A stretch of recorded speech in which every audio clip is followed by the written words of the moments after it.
Alhamdulillahi Rabbil Alamin. Assalatu wassalamu ala nabiyyina al-karim. Amma ba'd. Bang dukun rut Nyasaye ero kamano madum kuom telo no mama kendo kuom do gwaromo e odiochieng' gwedhe kendo odiochieng' mar chokruok ma Allah subhanahu wa ta'ala da'ana fi la diyafatihi. Odiochieng' rut Nyasaye luongowa e mondo wadhi wabed wende ka chiel gi winjo wach mage, puonjo mage, mondo wabed jogo maluwo chike mag Ruoth Nyasaye, chike mabeyo beyo. Kawuono biro wuoyo ewi gima omiyo Ruoth Nyasaye nochweyowa e wang' piny karka. Ng'ato ka ng'ato onego bed ni ng'eyo ni ang'o momiyo Ruoth Nyasaye ochweyowa, kata lengo mane ma Ruoth Nyasaye ochweyo godo chwech mage e wang' piny karka.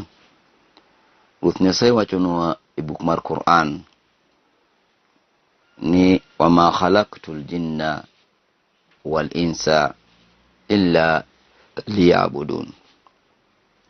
Ruoth Nyasaye wachonwa ni ok ne ochweyo oganda mag joka jinde kaachiel gi oganda mag joka dhano mondo mi otim raha magi wang' piny kata oger piny ni. Mak mana ni Ruoth Nyasaye nochweyo oganda mag joka jinde gi joka dhano mondo mi olam Ruoth Nyasaye. Ruoth Nyasaye ochweyowa mondo mi walame. Kaka ng'ato kawuono wacho ni achongo kalam mondo mi andik godo. Kalam cha nyalo chonge mondo ndikni to odogo tur mokondiko. Machal gi dhano kaachiel kod jin ma Ruoth Nyasaye ochweyo. Nitie joka dhano ma Ruoth Nyasaye ochweyo mondo mi olamgi, gilame, to gilam Ruoth Nyasaye kaka Ruoth Nyasaye dwaro. So nitie joka dhano ma Ruoth Nyasaye ochweyo mondo mi gilame, lakini gin gibaro gilemo, ok gilam Ruoth Nyasaye. Nitie joka dhano ma en olamo Ruoth Nyasaye e bwo kiach. Bedo kikia gimoro ok onyiso ni mondo mi tho e yocha kikia gino ero mokipenjo. Yadh ng'eyo, yadh kiach en penjo. Tipenjo jogo ma odhi matut e wach mar Ruoth Nyasaye mondo mi oyawni tiende lam Ruoth Nyasaye kaachiel gi tie kwayo Ruoth Nyasaye. Kech Ruoth Nyasaye dwaro mondo mi an gi in wabed kwa walame e bwo chik ma en owuon noketo. Ma kik walame e tok chik mamage. Kanitie kundi mang'eny jogi lamo Ruoth Nyasaye, lakini gilamo Ruoth Nyasaye e bwo chike mag Ruoth Nyasaye kaachiel gi puonj mag joote mag Ruoth Nyasaye. Jal malamo Ruoth Nyasaye e bwo chik mag Ruoth Nyasaye kaachiel gi puonj mar joote duto ma Ruoth Nyasaye nooro, ng'ani ene molamo Ruoth Nyasaye gi ratiro Ruoth Nyasaye dwaro. To jago malamo Ruoth Nyasaye e tok chik mag Ruoth Nyasaye kaachiel gi tok puonj mag joote duto, okaw puonj jaote achiel kende ma oringo godo gogo wang' piny, ng'ani en achiel kuom jogo makargi olal kayiem kanono. Koro miyo owodo ja-Islam kata jal makawuono winja mapok obedo ja-Islam, apani sebedo kipenjori kila pile ni jo-Islam gitolamo Nyasaye mane, to gilame bwo chik mane. Islam lamo Ruoth Nyasaye mochweyo piny gi polo, ochweyo nembe, ochweyo gode, kendo ochweyo an gi in makawuono iwinja, kata an makawuono awuoyo mbeleni. Kendo Ruoth Nyasaye ma ochweyo joote duto te mantie e wang' pinyni, mano biro e wang' piny karka, kaachiel kod jaote Yesu, mane ka wach moro mako Yesu maduong' ahinya, to Yesu ywakne, e Nyasacha, e Nyasacha. Mane Nyasaye ma ja-Islam lamo, mowinjore piny duto onego bed ni lamo.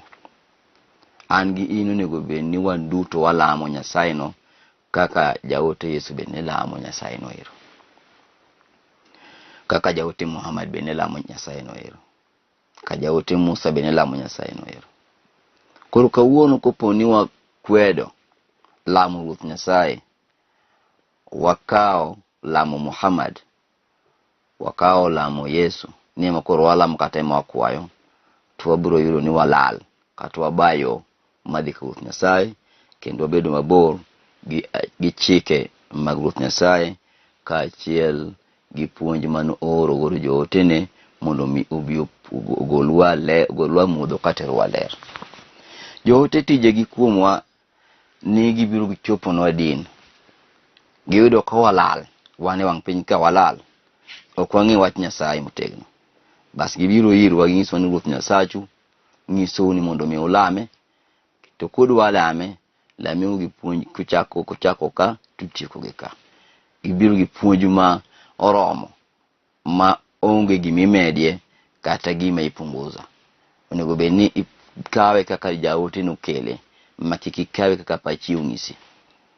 Koro Ruoth Nyasaye wacho niya, wa ma khalaqtul jinna, siku ok nachweyo juogi, jini en juogi, wal insa kod joka dhano, mak ma ina chweyo gigi chwech ariyogi mondo mi olama wang' piny karka. Mang'isi ni juogi lemo en bukete yo malamo Ruoth Nyasaye. Nitie juogi mabeyo malamo Ruoth Nyasaye, nitie juogi maricho magin oganda mag jochiende. Gilamo, gilalo ji e yor Ruoth Nyasaye. Koro seche ma juogi maricho gi eki osebedo katiyo gi ji mang'eny, kendo nyalo timo ni gimoro menene kweli maeyo, to kara juogi ni lali goli kuom Ruoth Nyasaye. Onyalo mi teko moro ma in kamoro amora midhiye, tikikoro gimoro to nenore. Jiwacho ni ng'ani nigi power. Yani koro to mi paro mo ni kor gi nying Muhammad, kor gi nying Yesu, kor ni kor gi nying ni kara juogi emu ogoli e yo maratiro, oketi e yo molal.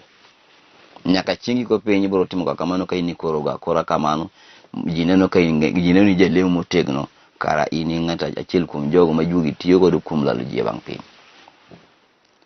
Nitie juogi ma en bende olamo Ruoth Nyasaye, ma en ok onyal biro iri kong'isi ni tim kama.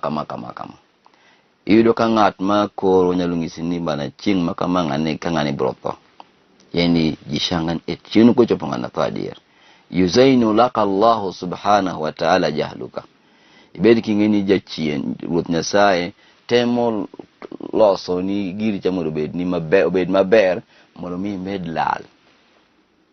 Kech onge dhano ma Ruoth Nyasaye ochweyo mabiro wacho ni en ong'e gima biro timore kiny, kata obiro wacho ni en ong'eyo gima biro timore bang' seche 2-3 mabiro. Ng'eyo gima biro timore seche 2-3 mabiro kata bang' dakika 2 mabiro, Ruoth Nyasaye mong'eyo.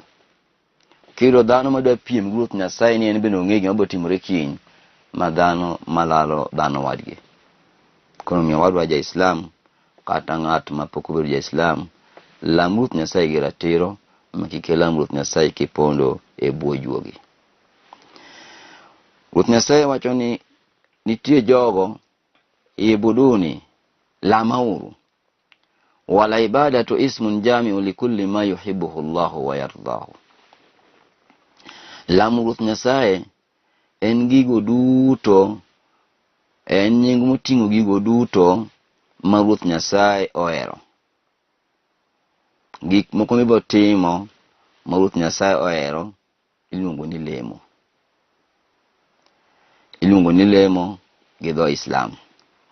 Yani kiwacho wach maber ma Ruoth Nyasaye ohero, wachno ikawe kaka ibada kendo ichuli mich maduong' e iye.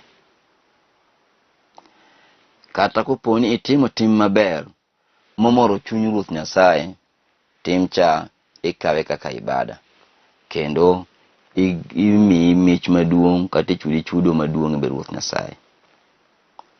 Adh-dhahira wal batina. Tim cha kitime kipondo kata kitime kaine lela, nyenyeri lela jineni, tim no ero ikawe kaka ng'atno molamo Ruoth Nyasaye. Magi gin lemo matindo tino. Lakini nitie lemo maduong' makoro ji dhi e muskiti, ji chokore chokruok maduong' to ji winj wach Ruoth Nyasaye bas ji lemo. Maba en lemo maduong' kabisa makoponi timo, Ruoth Nyasaye eri kawi min ibadihi salihin, kawi achiel kuom jogo magin jogene mabeyo ma ohero. Kuom lemo kar kae Ruoth Nyasaye wacho niya, wal asri innal insana lafi khusri. Ruoth Nyasaye kuong'ore gi seche mwadak gode wang' piny kar kae, kochakre sa 1 nyaka sa 12, kochakre sa 12 odhiambo nyaka sa 1 okinyi. Nyasaye kuong'ore gi seche gi eki. Ruoth Nyasaye nigi teko mar kuong'ruok gi gimoro amora. Lakini an gi in wajoka dhano mochweyo waonge gi nafas mar kuong'ruok gi nying jaote, mar kuong'ruok gi bug Ruoth Nyasaye, mar kuong'ruok gi gimoro amora. Wan kuong'ore gi nying Ruoth Nyasaye kende. Kech ene ma ji te lame, ene ma ji te ywakne. Koro wacho ni okuong'ore gi lemb sa 10. Ang'o mi Ruoth Nyasaye kuong'ore gi lemb sa 10? Lemb sa 10 e lemo ma ji duto te, ng'ato ka ng'ato temo matek mondo mi ohande oyud faida e ohala motimo. Biashara motimo cha, jonyiepo biro sechego odwani mondo ousne gik moko. Koro gicha moni dhi e muskiti, moni dhi lamo Ruoth Nyasaye. Ohala mono ng'ato dhi lamo Ruoth Nyasaye. Koro Ruoth Nyasaye wacho ni rituru secheu. Kirito sachi maber, samoro ka sa oromo, ka sa 1 oromo, sama intie e iye no ero, tem matek mondo mi ilam Ruoth Nyasaye. Tingi maber e sama intie e iye no ero. Ka sa 1 oromo, e sa 1 ka, tem matek ilam Ruoth Nyasaye. Kech ikia kibiro chopo sa 2. Koponi sa 2 oromo, koponi ilamo Ruoth Nyasaye, islam Ruoth Nyasaye sa 1, to sa 2 ka Ruoth Nyasaye biro kawi achiel kuom jogene mane nitie wang' piny kalame. Koro sa ka sa mochopo onego bed ni paro gima dang' itim maber be Ruoth Nyasaye. Ma kik iketh sachi gi kuotho, kik iketh sachi gi chode, kik iketh sachi kitimo timbe mag anjao, kata kik iketh sachi kidhi ka juoke. Nitie jomoko ma sa gikadho ka en odhi ka juoga. Nitie jomoko ma sachi gikadho ka en odhi ka chode. Nitie sa en e sama nitie ero endo en obedo piny okuotho, manyaka ang' sacha kadh ka en okuotho. Nitie jomoko ma sachi tano ero en koro kodhi ka chode, kata odhi mielo thum. Koro ka odwano tim time moko maricho, Ruoth Nyasaye ok dwa. Koro rit sachi, chunga wakati wako, rit sachi. In dhano, Ruoth Nyasaye ochweyo e wang' piny kar kae. Sa en kaka goldi kuomi. Kokadho, ting'e maber ni ok onodug nyaka chieng'. Ok en dug nyaka chieng'. Koro seche ma intie miyude no ero, omonego bed ni time maber e sechego eko. Bas, malaikatullahi al-kiram katibin yaktubuna laka ma faalta. Bas, malaikin mag Ruoth Nyasaye mugwedhi mandiko beyo gi richo, ndiko ni beyo manitime seche mane intie wang' piny kar. Kech malaikni ma wuotho ng'ato ng'ato nigi malaikni mamage. Malaikni gi eki neno gimoro amora mwatimo. Seche mwatimo beyo to gindiko beyo.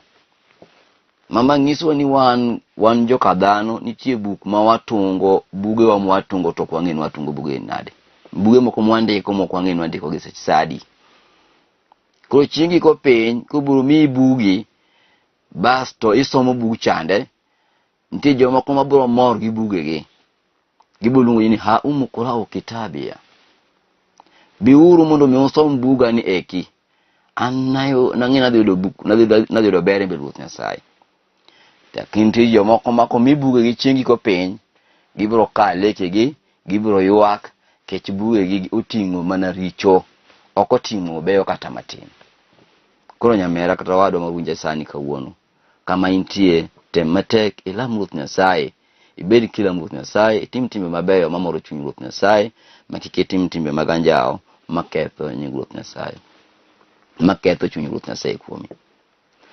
Ruoth Nyasaye wacho ni innal insana lafi khusri. En adier makene wuod dhano nitiere asara. Chwech ka chwech machweyo nigi chandruok maduong' e wang' piny.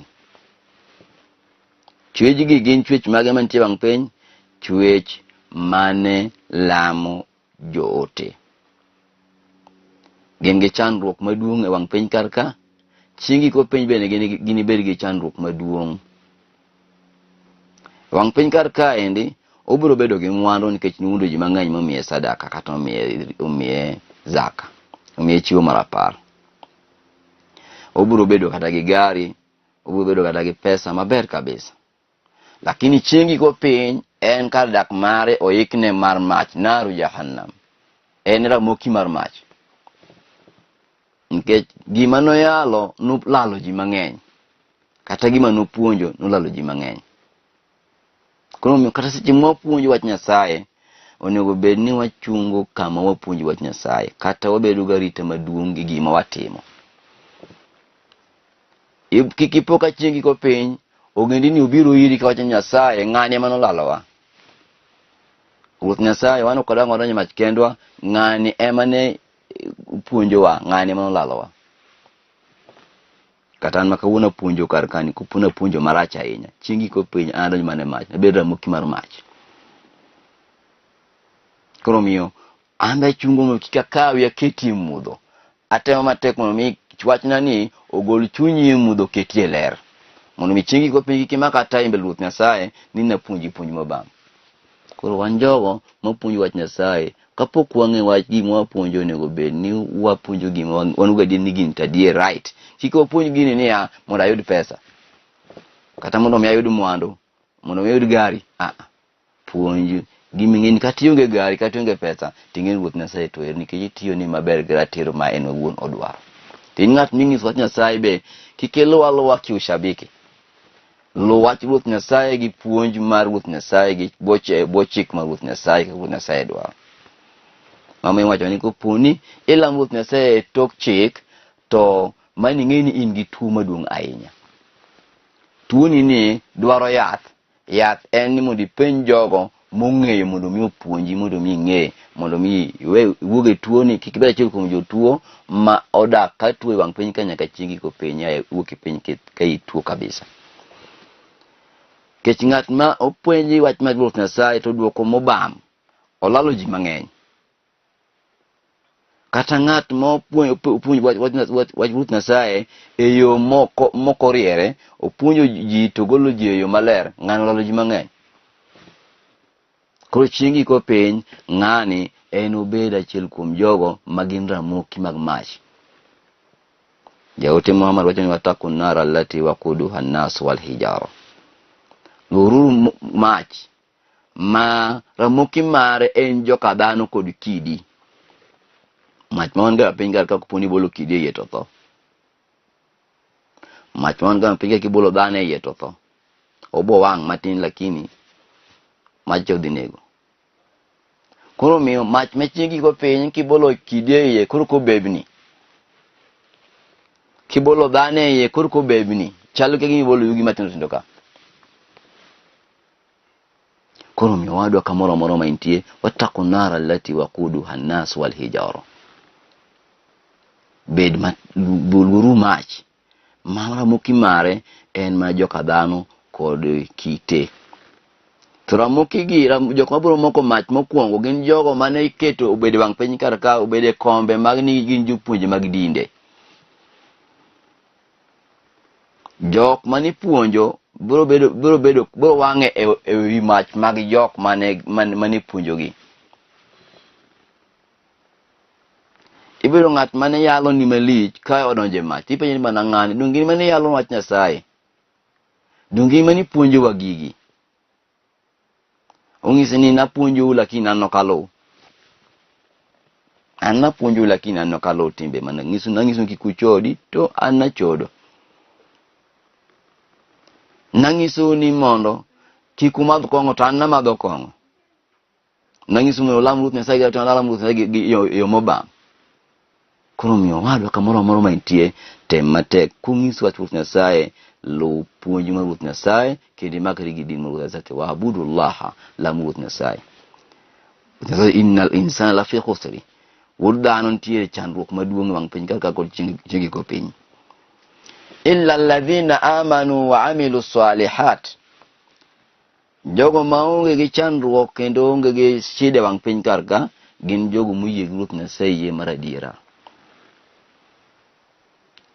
Yie gi Ruoth Nyasaye en ang'o? En yie gi Ruoth Nyasaye ni en achiel. Bas dogi yie gi malaikni duto mag Ruoth Nyasaye. Ni gin malaikni mag Ruoth Nyasaye adiera.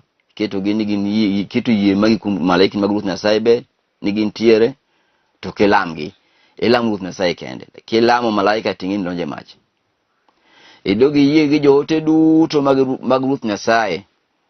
Maki kwedo kata achiel ting'eni na achiel kuom jogo ma yie gi ni nus. Yie ni okoromo. Kikwedo jaote Yesu ni ok en jaote, yie ni okoromo. Kikwedo jaote Muhammad ni ok en jaote, yie ni okoromo. Nyaki yie kod gi duto kaka Ruoth Nyasaye nooro gi. Kech Ruoth Nyasaye ndalo kinde manoro gi noero gi. Omiyo gi buge mag Taurati, Injili gi Zaburi gi Qur'an. In kaka woni biro chako kwedo gi ni ma ok adwaro to ma adwaro, in ng'at ma yie ni nus. Yie ni okoromo. Mamae kama ji olale, ng'ani kwedo ng'ane mahero, ng'ane mahero. Ruoth Nyasaye ok nokwedo gi. Ruoth Nyasaye nooro gi mondo mi gimiwa puonj to wan wakaw puonj gi kaka ne gibiro. Ma kik wakwed kata achiel kuomgi. Idogi yie gi chiegi ko piny gino ne bedie. Ji ne chier bang' tho mag-gi. Ama omiyo jaote Hezekiel e kinde manowuotho e thim noyudo ka choke ji opong'o thim. Hezekiel dhoge nomoko ka penjo ni to Nyasaye be ne chier jogi adieri. Eka nowinjo dwol moa kuom Ruoth Nyasaye kwa polo ka Hezekiel, idwa neno kaka dang' wachier jogo? Hezekiel wacho ni adier Ruoth Nyasaye, agombo mondo mi ane kaka dang' ichier jogi. Ruoth Nyasaye nyiso Ezekiel, ng'is choke go duto temno dogi ringre mag-gi. Choke chako chokore maber, chogo ka chogo dok kama nowuoki. Ma choke ka nochokore ma odok ma joka maring'o obawre kuom joka ka, maremo donjo kuom joka ka, ma joka nochung'. Ne gin ji 4,000 mane Ezekiel oneno ka chier e mbelene. Amana uchier gi teko mar Ruoth Nyasaye. Ma ok ni Ezekiel ema nochiero jogi, kata jaote Muhammad ema nochiero jogi, kata jaote Yesu ema nochiero jogi, bali Ruoth Nyasaye ema nochiero jogi. Ma koponi walamo gadier Ruoth Nyasaye ni, to en ema omiwa teko. Chieng' ko piny be nochiero kaka nochiero jogi. Koro chier nitie. Islamu yie ni chier nitie. Bang' chier nitie iteri mondo mi udhi umi mich mari manitimo. Ndio illa alladhina amanu wa amilu salihat. Makmani jogo mane yud mich mabeyo gin jogo manoyie ainani.